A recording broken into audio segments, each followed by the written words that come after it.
What can we do to encourage the moderates? And I've got to tell you that there are moderate Muslims, but there is no moderate Islam. That is an unpleasant fact, but it is a fact, and I'll explain. Now, moderate Muslims, people usually assume that that means Muslims who believe different things from the jihadis, that they don't believe that it is part of their religious responsibility to wage war against unbelievers. They don't believe that they should hate Jews and kill them. They don't believe that they should subjugate women and non-Muslims as inferiors in the society under an institutionalized system of discrimination and harassment. There is actually no such Islam.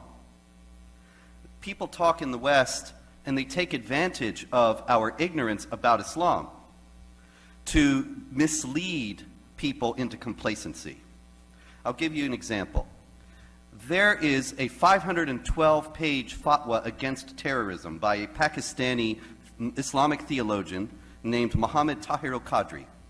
And about 5 or 10 times a day, Muslims write to me and they say, "You say Islam is not a religion of peace. You should read Tahir al-Qadri." So I did. And luckily, you know, it's the wonders of the internet age. I was able to get a PDF and search it. And so what I did was I searched it for the Quran passages that exhort Muslims to commit violence and wage war against unbelievers. Because if he's really going to be presenting an alternative form of Islam, then it would be just commonsensical, would it not, for him to take up those passages and explain why Muslims should not take them as marching orders today. And I searched for chapter 9, verse 5, slay them wherever you find them. Chapter 4, verse 89, slay them wherever you find them. Chapter 2, verse 191, slay them wherever you find them. Chapter 9, verse 29, fight against the Jews and the Christians until they're subjugated and pay the tax. Chapter 47, verse 4, when you meet the unbelievers, strike at their necks, behead them. And others of that kind. 512 pages, he never mentioned any of those verses. Now, do you understand the implications of that?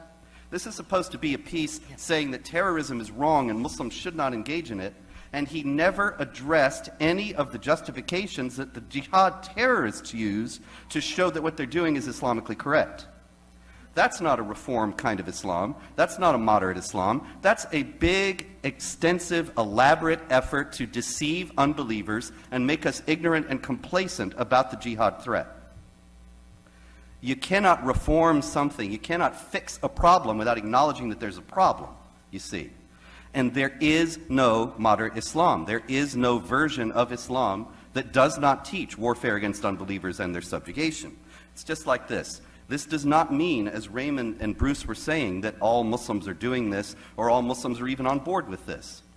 But it's just like in the Catholic Church. The Catholic Church teaches, as part of its official teaching from the Pope and so on, contraception is wrong, contraception is immoral, don't contracept. Survey after survey shows that 70, 80, 90% of Catholics use contraception. Now, we would be absolutely wrong, incorrect, to say that, oh, that means that the church doesn't really teach that contraception is wrong. It really does. It's just that most Catholics don't pay attention. Islam really teaches warfare against unbelievers. A lot of Muslims don't pay attention. That's just great. The problem is they have no theological leg to stand on in Islam, and therefore when they're challenged by the jihadis, and even when their children are recruited by the jihadis, they don't have any answer. The thing is, people have a lot of influences in their lives. Many of you have a religion, but you also have other perspectives, other priorities, other beliefs, and all of these things are complicated in everybody's heart and soul and mind. So that you have a spectrum of belief, knowledge, and fervor. Some people are very knowledgeable and very devout, whatever their religion may be, and some people bear the name of the religion, but they couldn't care less, or they don't know, or they're just more interested in something else. That's what moderate Muslims really are. They are people who just want to live their lives.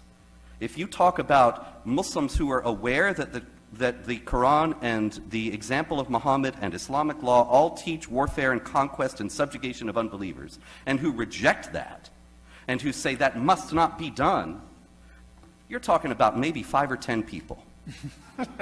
I mean worldwide, out of 1.6 billion. Zuhdi Jasser and his friends. If you want to talk about actual Muslim reformers, it is exactly that way.